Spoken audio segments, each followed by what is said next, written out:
Hi guys! Today's video, ang dinner natin, fried chicken. Pray muna tayo.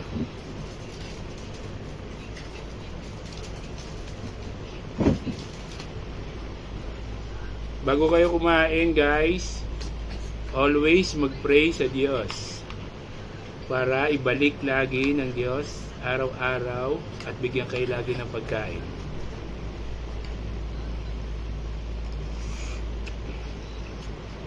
Huwag niyong kakalimutan magpasalamat sa Diyos. Importante yan.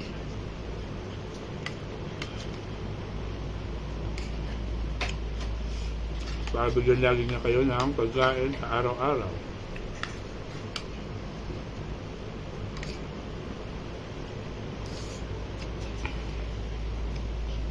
Sabi nga sa Bible, yung mga ibon nga, hindi pinababayaan ng Diyos.